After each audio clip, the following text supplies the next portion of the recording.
What is up, you guys? It's Alex Sundrop, and I am back with another book review.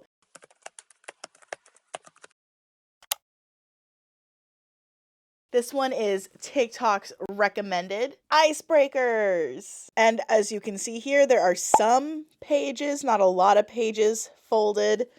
And there's also no highlighting. The pages were just too thin for me to actually highlight anything that I liked, and I didn't want it bleeding through to the other pages. So that's why it's not highlighted. But the next book that I have for you in my next video is heavily highlighted. So welcome back, grab a drink, grab a snack, and let's hang out and talk about why you should or shouldn't read Icebreakers. As always, I'm just going to go ahead and start reading the back of the book. Also, yes, I am still sick. I still sound sick. Moving on. Anastasia Allen has worked her entire life for a shot at Team USA. It looks like everything is going according to plan when she gets a full scholarship to the University of California, Maple Hills, and lands a place on their competitive figure skating team. Nothing will stand in her way, not even the captain of the hockey team, Nate Hawkins. Nate's focus as team captain is on keeping his team on the ice, which is tricky when the facility's mishap means they are forced to share the rink with the figure skating team, including Anastasia, who clearly can't stand him. A love story in the making. But when Anastasia's skating partner faces an uncertain future, she may have to look to Nate to take her shot. Sparks fly, but Anastasia isn't worried, because she could never like a hockey player, right? So if you did or didn't see, this is actually one of the books that I read in my December reading vlog for the end of the year. I was trying to have like this whole winter vibe going, and ice, cold, winter, perfect. If you saw the video or if you didn't, I'm going to re-say this anyways. The back of this book is misleading. By the time that some of this mishap happens, these two are already, I don't want to say in an established relationship, but we have already had romantic interactions. Second, I will forewarn you guys when we are met with spoilers. For now, the first part of this video is going to be no spoilers, just an overall summary of some of the characters that we meet, what in the story is happening, and then we will move on to the spoilers. So if you don't know, this is not a TikTok book, it just got really popular on TikTok because this is a smutty romance book. This is also one of my first in the category of Delilah Green Doesn't Care smutty. So like I don't want to say this was a romantic comedy. This was more just a romantic smutty book with pretty darn good smut. That's not a dark romance. Specifically, it says a fluffy comfort book. And I actually have to agree, it was a comfy, fluffy book. Because normally when you read these things, there's a set... I feel like with every smut book that I've read so far, which actually TikTok is the reason I started doing these videos in the first place, was to see how good or awful these recommendations actually are. Second, I have learned that there's a set structure when it comes to the dark, specifically the dark romance series. There's a set structure to how everything is laid out, and every single book seems to follow that same structure, and it gets old really fast. This book, however, totally different. I think it's worlds apart from the dark stuff. And if you're just looking for a cute, light book to read, this is the book. My first impression from this book was that it was a step-up remake, but with ice skaters and a hockey player. So just like the book says, we have Anastasia and we have Nate. Something goes down and the hockey player's ice skating rink ruined. It's going to take weeks for them to repair, so they are now forced to share the rink with the ice skaters. And since it's already a struggle to have everybody get along, what do they decide to do? They set up Icebreakers. The name of the book. This is not a spoiler. This is just why the book is called Icebreakers. To get everybody on a good page with each other, to get familiar with everybody, the ice skaters decide that they're going to set up this little speed dating. It's not really speed dating, but you're like speed friendship, speed introductions, speed icebreakers. And so that is the setup for the rest of the book. So you have Anastasia, who's an ice skater. She's been doing competitive figure skating for a really long time. And we start off with her and her partner practicing one of their routines. You get familiarized with each character and how their personas are, and Anastasia is this OCD, very determined, very driven young woman. Her entire life is scheduled. Like, that is something that follows her through the whole book, is she has a planner and she gets so frustrated when she's not able to stick to her planner. And then you have Nate, who's more of your typical hockey guy player, but he's not just a typical hockey guy player. He's actually the captain of the hockey team, and he takes his position very seriously, to the point where there's so many times that he actually helps out the rest of his team when they're faced with possible expulsion, and he steps up. And that is how he gets himself in some of these situations, is because it's a consequence of him stepping up for the rest of his team, taking the blame for some things that have happened, whether his team did or did not do them. So you have these two characters, and throughout this story, you get to see their relationship evolve, develop. It starts off as this friendship because of the Icebreakers. Because at first, Anastasia does not like Nate at all. So when we get to the point of them doing all the Icebreakers together, he's trying to get his foot in the door into Anastasia's good graces. He finally, I don't want to say he wins her over, but he finally gets through the door, just a smidgen crack through her, like her steel walls. And then you get to see their relationship build and grow from there. But the main antagonist of this story, who I thought would be maybe like an ex-girlfriend, an ex-boyfriend, something along those lines, no, it is Anastasia's roommate. She has two roommates, one being her best friend and one being her skating partner. This mother... When I say that he's an antagonist, he's a very aggressive antagonist. And throughout this entire story, there is smut from like beginning to end. We start in chapter 1 or 2 with smut, and it just continues from there. It's really good. It's really cute. It is a fluffy comfort read. This is something that I would probably read again. I'm not gonna lie. I might make this like an every year winter book when I'm like, I just need a little romance in my life. This would be the book. This is one of those. I actually guilty pleasure book, really liked it. We have character growth in this book. Actually, we have major character growth from about 3 of the characters, 2 being side characters. Then you have main character growth from both of our main characters. And there was a twist ending that I did not expect. Actually, there were 2 twist endings that I was not expecting, and kind of sad about one of the twist endings and really excited for the other twist. So if you like smut, romance, unpredictability, character growth, and good plot, Icebreakers is totally for you. I will say, though, the only disclaimer that I have for this book is unhealthy eating habits. So if you are sensitive with your food intake, I highly recommend taking a step back and deciding if this book is worth it for you, because Anastasia is very conscious about what she puts into her body and how setly structured she is throughout the book about it, to the point that she's in therapy and she's learning how to not be so structured about her eating habits, because they get very dangerous. So that's a major thing that I will put for discrepancy. Now that we have a general setup of how the book is, and if you were interested in this book and checking out Anastasia and Nate's love evolving, please go check out this book. You will not regret it. I certainly didn't. I actually liked it. Turned out to be very cute and very good. Writing style, I didn't mind it. I actually thought it was good. This was not a terrible writing style at all. Structure of the book, I liked. Character structure was really good. And plot, I liked the plot. It was unexpected towards the end. I liked the unpredictability, because at no point was I sure where the book was actually going to go. Because the last, I want to say quarter of the book, I was like, why do I need any of this? And then at the end, it all made sense why we had all that extra bit of information. Moving on, we are now moving into spoilers ahead. Do not watch past this point if you don't want spoilers. I'm just gonna go ahead and get into it. I hated Aaron. I hated Aaron without a shadow of a doubt. He is actually one of my least favorite characters ever in a book.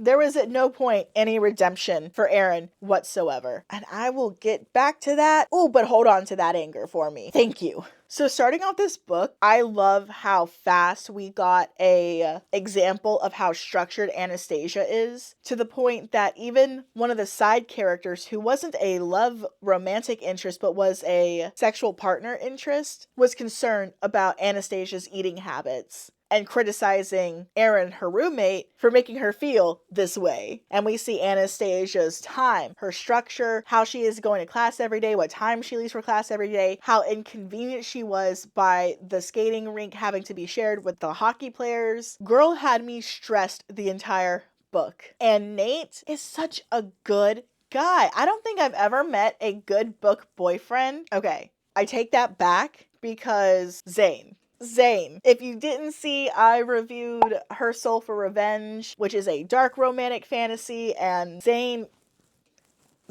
Anyways, Nate is one of the best human male romantic interests that I have had the pleasure of reading. One, the way that he stuck up for his team. Two, the way that he stuck up for his team and took the fall, even though the coach and everybody else knew that it was not him who did this thing, which was start some conflict that ended up getting the skating rink for the hockey players ruined and having to be fixed for a better part of the book. Two, our other roommate, I cannot remember her name for the life of me, but her growth and the only issue that I had with her was I wish she stuck up for Anastasia more. I understand the reason she didn't was because she was allowed to live with Erin, the roommate, the other roommate that we don't like, along with Anastasia. And that's the reason Anastasia tries not to step on Erin's toes, is because they get to live there for free, basically, in this really, really nice place that's, I think it's somewhere off campus. So that's why they bite their tongues half the time. And Anastasia plays it off of, that's just kind of who he is, and he's just hard to get along with, but you don't understand until you know him. That's why he has issues at home. So she brushes off a lot of his attitude and a lot of his dickheadedness because of that. And, she's like, only child syndrome. And it's like, come on, you can only give somebody a pass for so long before it becomes an issue. The roommate, her friend, should have known this. And the whole reason that the roommate's relationship and her relationship developed with Nate in the first place is because they're both practically driven out of the apartment because Erin, the shitty roommate, is that fucking shitty. And the whole time this book had me questioning, I know this wasn't a love triangle because it was said very early on that Anastasia had no romantic feelings for the guy that she was sleeping with at the beginning of the book. He was literally just a convenience, and that's what she was for him too. Just a sexual convenience for each other. So there was no point that was an issue for me. But even at the end of the book, I was still confused as to why Erin acted the way that he did when Anastasia had any contact with any other male whatsoever. Because I didn't think that he was in love with her. I mean, I feel like that was supposed to be the impression. But it was more or less like he was just jealous of her and her talent because she was that good. And he made her feel like shit. Because he was basically mean girling her. When you have a bully at a school, he's basically the Regina George. He's a Regina George. That is like the cutest skirt. So vintage. That is the ugliest skirt I've ever seen. That's Erin's energy. And I don't understand it because I know that we're supposed to think that he's in love with her, but to me, he was just jealous of her. Erin was just jealous of Anastasia. Even at the end when he forcibly kissed her and she walked away, which was the most dramatic twist, I still didn't get the impression that he was in love with her. So the whole reason that any of this kickstarts in the first place is one of the younger hockey players got mixed up with this girl, and her older brother, after she said that this hockey player got her pregnant and left her, of course he's gonna believe his younger sister attacked the hockey rink and broke it. And that's the whole reason that they all had to share the ice skating rink. Well, our guy Nate takes the fall. He says it was my fault. I take the blame. And everyone's like, we know it's not you, but you're choosing to be the fall guy. So there it is. So he's already on thin ice. Da-dunts. And so like I said before at the beginning of this video, for everybody to get along, the ice skaters decide that they're going to do the Icebreakers. They're going to do speed ice breaking. It all actually goes fairly well. Everybody ends up being really good friends. Everybody gets along. And Nate is able to get his foot through Anastasia's little wall. Well, over time, that friendship develops into a growing relationship. And Nate is having to win Anastasia over. And every time that he thinks he is, she's like, oh, sorry, not quite. And it is the cutest, funniest thing ever. I don't want to spoil much, so without spoiling every detail. We're gonna skip forward to when another incident happens. So by now, our two main characters, Anastasia and Nate, they already have some sort of something going, right? Well, Anastasia's ice skating partner comes to a party that Anastasia and her friends are at with the hockey players, saying that Nate, our main hockey player, broke his wrist. He did it out of spite, and now he can't be Anastasia's ice skating partner till he's healed. We know that Nate has been with her the entire night, but she's still doubting everything. And this just blows everything out of the water between Anastasia and the hockey players, because it's like, who do I believe? My partner who's telling me and holding a not so great looking arm that the guy that I've practically been with is the cause. And now I might not be able to go to my championship skating match. What is she supposed to do? What is she supposed to think? So at that point, Nate has to be reprimanded, because everybody already thinks that he's the reason that the ice skating rink was messed up in the first place. And now he's injured an ice skater out of malice. So what's his consequence? He is benched from playing until Aaron is healed, which I think was I want to say it was like 6 weeks. So this is like a main chunk of the book is like 6 weeks over time. Well, in between that time, Anastasia's like, I don't have another skating partner. So Nate, being the good guy that he is, he steps up and he says, I'll be your skating partner. I can actually lift you. I'm not going to complain that you're too heavy, because actually you're underweight right now. We'll get back to that later, and I will help you with your routine. And so over the next 6 weeks, they make a deal that they are not going to sleep together because he's too much of a distraction when she needs to focus on everything to make sure that this goes right. But also in between this point in time, Aaron becomes so unbearable to live with that not only Anastasia moves into the hockey team's housing, so does the other roommate, her other best friend, who is also dating one of the other hockey players. They practically move in with these guys, and they stay there for a few weeks. So in between all of this, their relationship is growing. Her relationship with her skating partner is decreasing. She still doesn't think the worst of him. She's trying to understand and reason with him. Then we get to a point where Nate is helping Anastasia. He goes, okay, I've gone over your meal plan. You are not getting enough calories. You're not getting enough protein. You are starving yourself. That's why you feel awful and mood swingy all the time. He's like, I'm going to come up with something, and if you want to ask your coach to see which meal plan is better, the one that your partner came up with or the one that I came up with, then you can decide which one you feel like you want to keep. Guess which meal prep turns out to be better for her and for her calorie intake, for her body height and weight? Nate's. So we get to see her development throughout the book with her relationship with food, her relationship with her body, and her own perception of self, which was so beautiful. It was so sad to see her go through that, but it was so beautiful to see her come out on the other end. Skipping ahead so I'm not telling you too much detail, there is smut that happens all throughout this entire time. So from beginning to middle to end, you don't go many pages without smut, but we're still getting the entire story arc. And the smut is actually very good. The smut is very nice to the point where you're like, whew, got me blushing. Towards the end of the book, Anastasia and Aaron are ice skating. Aaron's back on the ice, and we have learned a few things about Aaron and the things that he's been spreading about Anastasia around the college, and it's not good. When I say that there was no redemption for Aaron whatsoever, there was no redemption, no coming back, especially after we found out what he said about Anastasia. That guy. And the end of the book, Anastasia sticks up for herself on national television. And then we skip towards the end of the book, and two twists that I'm not happy about. I don't want to spoil it. There is a trope that everybody hates. Some people like this trope. This trope is a popular trope also in some of these dark romantasy stories. But I think I'm just like, it's the very end of the book. Why are you throwing this in here? This made no sense. And then we get some weird time skip, and then it's here, and it's like, why? It's not my favorite trope. You can probably guess what trope that I'm not trying to say for those who still want some surprise for the book. And how it happened is very, okay, like, yeah, sure, whatever. But the other twist that I was like, yes, girl power, yes, made me so happy for Anastasia.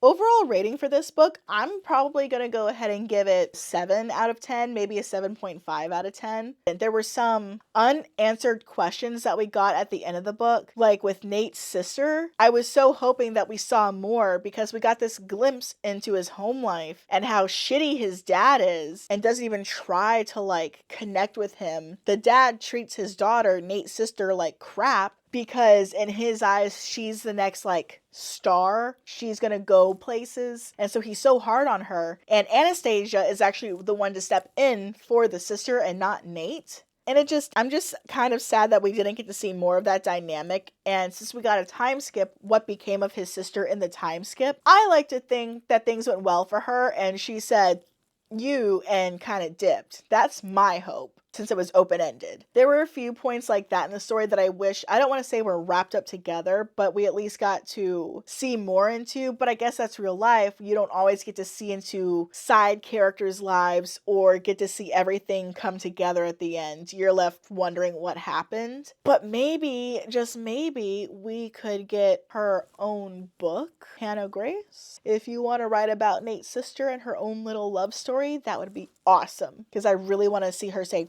you to the dad. I just want it. Please, thank you. That's all I'm asking. The character development, the growth that Nate has, the growth that two of the hockey players have who were not main characters, but to me were main characters. They were really good side characters. They had personal growth and development, and Anastasia's growth and development. I'm so proud of her for who she became at the end, how much more confident she got herself, how even though that she knows that she's this uptight person, she started doing therapy more, which she was already in therapy, but she was able to she loosened up by the end of the book, and I'm so happy for her for that. So I think that's why the book, I'm giving the rating that I'm giving. There's some things that lacked for me. There's some unanswered questions for me, but the smut was really good. The relationship was really good, and the characters, I enjoyed how well written the characters were. They weren't perfect by any means, but again, who the hell is perfect? The smut rating, I'm gonna go ahead and give the smut, I'm going to say a solid 6.5 out of 10. It was pretty darn good, and it was throughout the book, so you're not just getting, like ACOTAR, the whole reason that everybody got it, it was supposed to be some smutty fae romance, and there's like, I don't even think there's any smut in the first book. There's an inkling of it, but there's not any smut until the second book, and the smut is...